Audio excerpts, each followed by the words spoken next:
The emotional issue is a big one, and it ties in, of course, with ego and everything else. You've made some statements to me in the past regarding the purpose of emotion and, of course, the detrimental aspects of emotion. I think the example you used was putting the gas pedal down on a car that's not in gear. Can you expand on the role of emotions in society, the positive and negatives? I think the audience in a primitive society, you got hungry, and that made you hunt for animals or food. It's the hunger that drives you, that shows the emotions. Now, if you're brought up to believe that you have the most attractive girl in town, other people will envy you. But if you're brought up to want to relate to people and build a working relationship with people, not based on artificiality or superficiality, if you marry because the person is very wealthy and can secure your position in life, that'll bring on other problems. In the future, children will be brought up in schools when they're very young, and they're taught how to relate to other people and how to disagree without getting angry and how to accept the selection of another person or preferences of another person.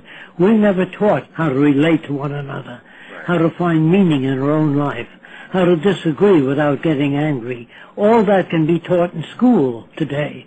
None of that is taught as far as I know. And parents don't know how to do that. They don't know how to generate creativity in their children.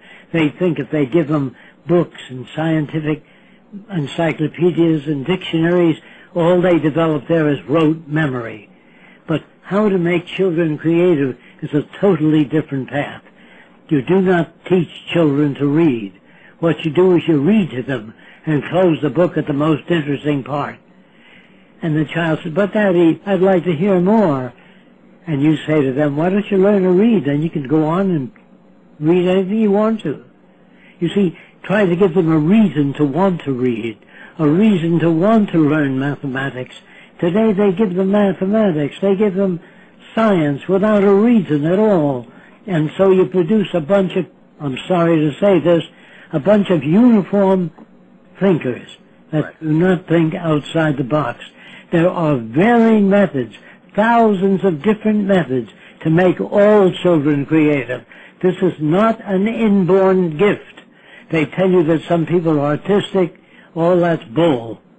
Any child can learn to draw if the instructor himself understands the theories behind imaging. Yes, absolutely. Absolutely. Obviously, the educational system is a big part of what we always talk about, and I think in time we should put out more material on these subjects. I know you touch upon it in your book, but I think that's a very critical issue. Well, today it's not used because if people learn to think, they're very difficult to manage. Yes. Remember, if you taught your slaves how to read in the early days, you were fined or put in prison. Yes. Did you know that? Yes. Well, as long as you can keep people, of course you can't feel it. All of us are brought up in a culture where the news is managed. You don't have freedom or democracy. These are illusions put forth. I don't have the time to go into all the details, but in a democratic society, you'd have all points of view on the radio. Against war, pro-war, you'd have on Sunday religion, non-religion, comparative religion, all kinds of viewpoints, and be up to the American people to turn it off. And if our president criticized another country, we would invite the prime minister of that country on the air to give his point of view. Then we'd invite the prime minister of Sweden, says, "I disagree with both of them."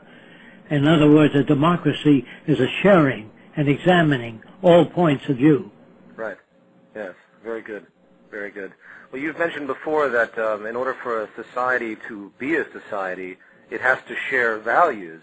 So it's very important for governments to make sure that the population shares, jingoistic values. We don't have a government because that's your major problem. You can't have... Human government has been around for thousands of years, actually. Sure. And they've been fighting and killing each other. All human-operated governments are basically corrupt.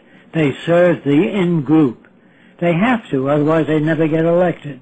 So here you sit back with the illusion of patching up this society, making it good, getting decent people in government.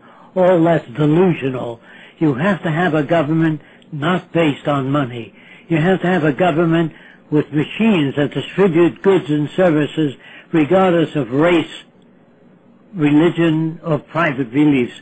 In other words, people must be permitted to live the lifestyle that they prefer without you telling them what to do. When you come up and you say this is the right way, you're talking about your way, the way you were brought up. But that doesn't make it right. It just makes it appropriate for you. The future will be very different than the world today. The future will be based upon, does the system work? Does it serve most people? Does it maintain the health of most people? Does it maintain a healthy relationship in sharing values? Or does the system damage that? This is how we decide what system is to be selected, how well the system works. That's the final test. That's used in engineering standards. They run automobiles uphill, jam the brakes on icy highways to check the performance. That's the only system that's valid. And also how creative and productive people are. Yes. Yes, absolutely. Absolutely. Thank you.